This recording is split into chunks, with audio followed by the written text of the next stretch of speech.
In the late 70s, Glocks, a tough first-generation Dominican, found himself behind bars.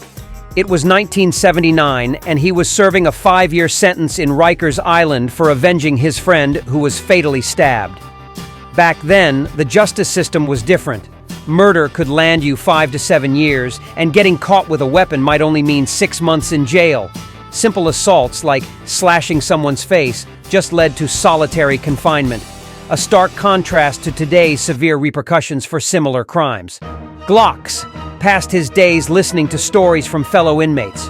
One tale that caught his attention was about Miguel, a Dominican kingpin ruling over Washington Heights and virtually all of New York through an empire built on crack cocaine, a drug he was rumored to have introduced.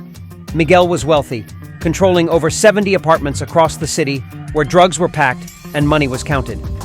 With only 3 months left on his sentence, Glocks was plotting. He dreamed of taking over Miguel's drug spots. But life in jail wasn't easy, especially for Dominicans at the time. Dominated by African Americans and Puerto Ricans, the few Dominicans who were serving time faced constant bullying and racism. This adversity led Glocks and another Dominican inmate, Juan, who was in for trafficking marijuana, to think about forming their own group to protect their community. Amidst these tensions, a notorious inmate known as Mother Bear was making life hell for many.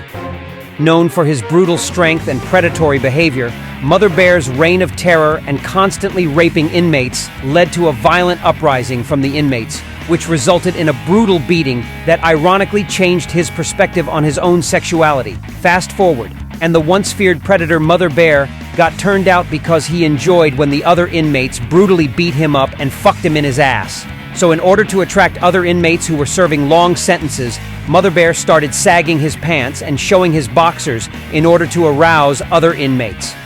Mother Bear started the trend of sagging pants in jail, a style that later seeped into street fashion.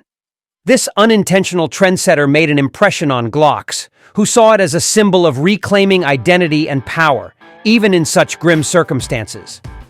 As Glocks' release date approached, tensions escalated when a respected inmate tried to bully a Dominican over food and phone privileges.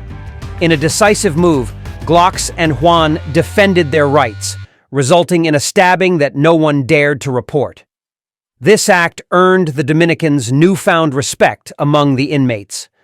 Finally, the day of freedom arrived. As he walked out of Rikers, Glocks breathed in the free air and whispered to himself, "It's time to go back to Washington Heights and claim my share." His mind buzzed with plans of riches and power. Stay tuned for the next chapter in Glocks' journey as he dives into the ruthless world of drug trafficking, seeking to carve out his own legacy.